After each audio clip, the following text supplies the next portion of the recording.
Hello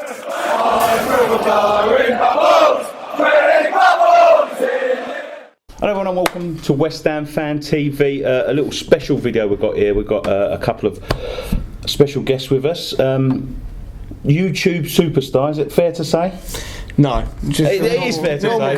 YouTube superstar, Megastar, Twitch Megastar, well. Seb Owen, and he's brought his brother Spencer along.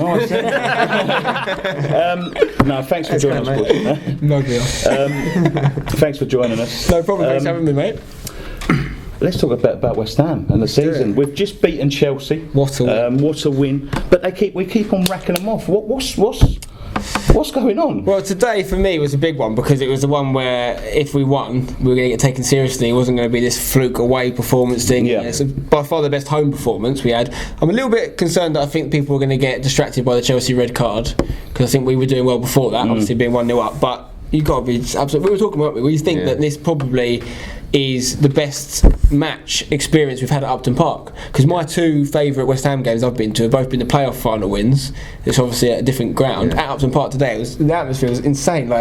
And then obviously the Carroll winner off the bench. It's a perfect man to do it as well, because he's had these problems. He comes on, does that. So it's just a beautiful game. I got quite emotional when he scored that. I think everyone around the ground was so happy for him, weren't they? Oh, yeah. Nice to see him get up and just like the old Andy Carroll. Yeah, see them all celebrate like they all did the dive in the corner flag on top of each other. Just everyone's just, it doesn't get when I see them all dive, when I thought he's going off on a stretcher. That's it, done. The thing is though, in the last few years when he has actually played, he's done so well. He's not even a striker that you expect to score loads of goals, not necessarily his game, but he still scored as well last season when he came back. So if he keeps doing it, he's going to be great for us, but it's just you have to wrap him up in cotton wool a little bit. But do you think that could be the end of his injuries, boys? Do you think it could be the end of it? Because it seems to be, when it was getting injured last year, the year before, it seems like Sam was rushing him back. He was the focus of his attack. Bilic is being a bit more patient with him, bringing him into games.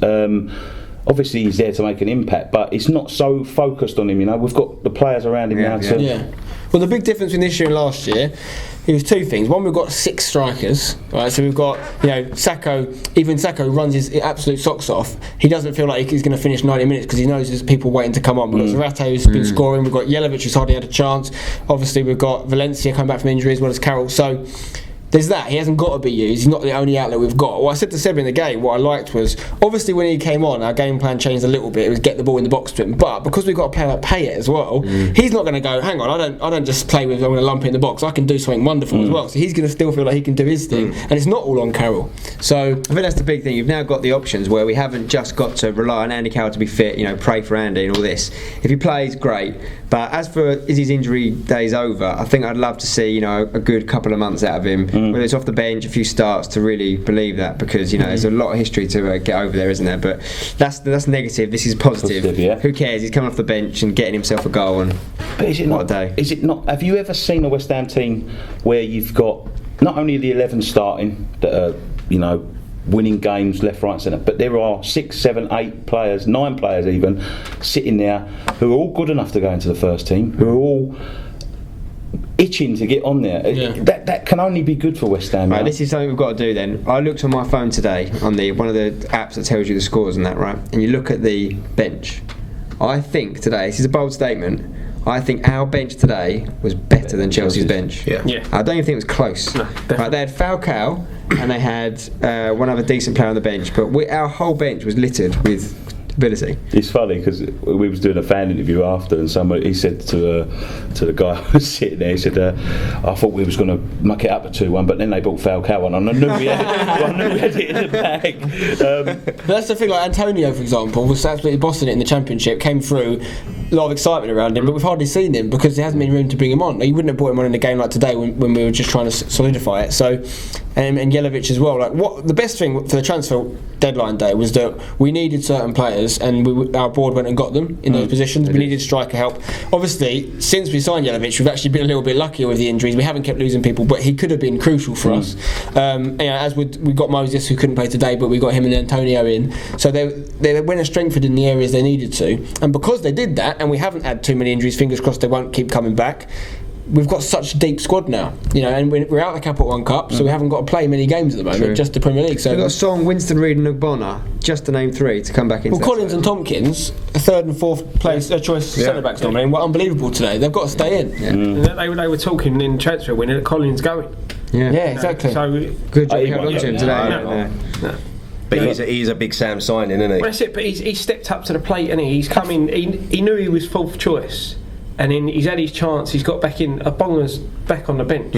So what Collins loved West Ham. Spencer was interviewing Collins the other week, and we asked Spencer asked him about the Ginger Pele song, and he said that when the away fans were singing that to him, he said he got goosebumps. He gets all emotional. Like, it means a lot. He loves West Ham. He loves it. He loves it. I don't think he wanted to leave when he went to Villa. I think it was an opportunity he had to take.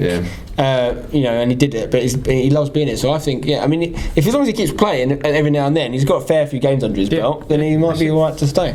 Well, I thought that was probably the worst business that we've ever done when we sold him for $5 million, because I thought he was a real good centre half. But anyway, sold him and kept Upson, didn't we? Yeah, 6 million for Upson. We won't get 6 million for Upson. 6 quid. So where do you predict, before we move on to other things, where do you predict we could finish this season? Are you hopeful? Is the Champions League? Well, you have to be a brave man to say Champions League, but because obviously what happened last year, we were doing so well. The difference I'd say between last year and this year is that you can still say we're overperforming in terms of the results we're getting, but it's less so. Our squad is actually a lot better now than it was last year, and we haven't got the injury problems right now. So I think we could definitely do better than last season. Asking the players that I did a video of recently, they were all saying, look, being realistic, somewhere around 8th would be amazing. I think we don't want to get our heads in the clouds too much and start saying Champions League. Theoretically though, if we're beating the best teams in the league, not just at home but also away, all we have to do is not step up against the weaker ones, and we are going to be there or thereabouts. Doesn't mean it's going to happen. We've all been West Ham fans a long time. We know this is going to inevitably go wrong, but you've got to enjoy it while it does. You're waiting for it. You're just waiting for a 4-0 away loss to Watford or someone, But so what are you saying? So I'm saying the main thing for me. So before the season, I would have just said survival was all I really cared about because of the stadium coming. I'm still saying that. Yeah, well, we should feel like we're going to be safe. How many points we need to be safe? Yeah, exactly. We really should be safe. But I'm saying positive goal difference for the first time in the Premier League is key. Never done that. It's embarrassing. And I think realistically, we'd be disappointed if we didn't come in the top 8 now. I think between 8th and 6th is where we should be aiming realistically, and if we get 6th, that's really good. Anything above that is just fairy tale business. But I think if we were to go and finish 9th or 10th, it wouldn't be just the nature of the results we'd have to get to actually finish there. We'll be on a downward decline. I don't want to see what happened last year. We're obviously going to have a bad patch at some point, but I don't want to see it just as continual slope down. I want to see us pick it back up. You said to me the other day, we haven't got, last year we had that month after Christmas where we had all the big boys. We haven't got that fixture-wise. Our fixture list is actually really, really good. If you look through it, I looked through it the other day, and we never have like 2 teams that you look at and think, oh, we're going to struggle. Sometimes you get 4 or 5 in a row, you're like, oh, you know what, that's 6 weeks, we might not even get a point. Whereas you look at it now and you say, okay. You can see the points going to keep coming, which is, it's fortunate. It's all coming together. Last year, we dropped a bit when we had that Arsenal and Chelsea at Boxing Day and in between New Year. As you say, we haven't got that now, so let's keep our fingers crossed. Let's keep exciting times. Good FA Cup run as well. I don't know if I just want to concentrate on the league this year. I think literally, obviously it'd be great if we did something in the FA Cup, but this year, if we were to go out early and we just carried on concentrating on the league, I'd be quite happy with that. If we keep doing it in the league, if we can finish, we finished 5th once in the league, didn't we? As our best. How did we still not get a positive goal difference that year? It's got to be It's because we go to Blackburn and lose 7-1 and things like that. We win this little 1-0 here. And right, so let's move on. Let's talk about yourself and your channel. My favourite topic. Yeah. I've been a fan of yours for a long time. I've been following you for a long time, and I've watched you develop. And you've got to be, like me personally saying to you, Spence, one of the hardest working people I've ever seen, because since we started doing YouTube and we have to edit videos and all that, I think, Jesus Christ, how do these people do this?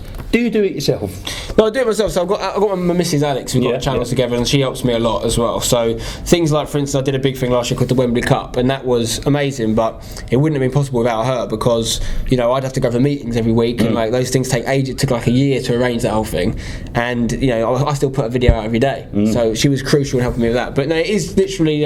Seb helps me a lot as well, and he's in a lot of my videos. Which He is is, great. But the day you start getting a big team around you, you stop making any money basically. It's not that way inclined. So yeah, we do work really hard, but it's not work, is it? Because we love it. I just sit and play FIFA or talk about football. I go to football games and end up playing on the pitch afterwards with the boys. That's what we're doing. So I can't really complain about it. Like it's good. Yeah. So what's coming in the future? Can you've started to work a little bit with West Ham now, haven't you? Yeah, West Ham have been really good recently. I've made a lot of. I still want to do something with Payet. That's the big thing. Like, if I get a video of Payet, that's going to be crazy. Dimitri, we're here. You watch it, waiting, Dimitri. We've got Payet. So that'd be great. But I mean, in terms of like, I just want to keep growing the channel, keep making content. I'm really enjoying this selfie squad thing I'm doing at the moment, which is a FIFA series based on when I meet a footballer in real life. So I want to try and meet some really big footballers. I got Bale recently, which is amazing. So that's really fun. And just making football videos. Like, I think people have started to realise in the last sort of 6 months or so on my channel that if football's a thing that really drives me, like, you've got other guys that do FIFA videos that are really kind of might play other games and stuff a lot more. I pretty much just play FIFA and Football Manager, like everything. If I'm not doing that, I'm watching football or playing football or talking about football. Obviously everyone plays Pokemon, right?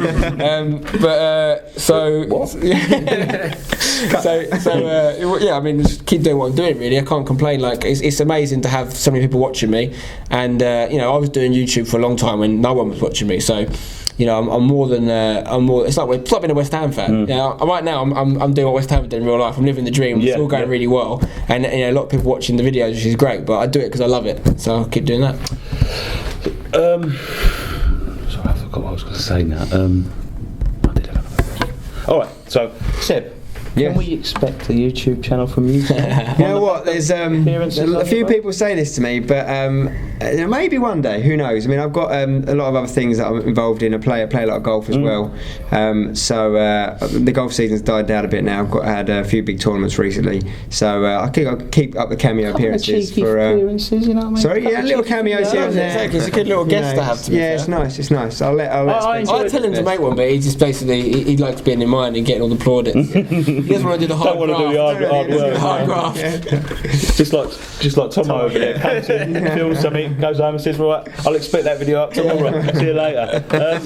Boys, thanks very much for coming on. I hope to see you further on in the season. Definitely. So we'll get you back on definitely. We'll have a little cheeky game of FIFA or something. Let's do it. Thanks. I'll tell you, I've got to show you a goal after, right?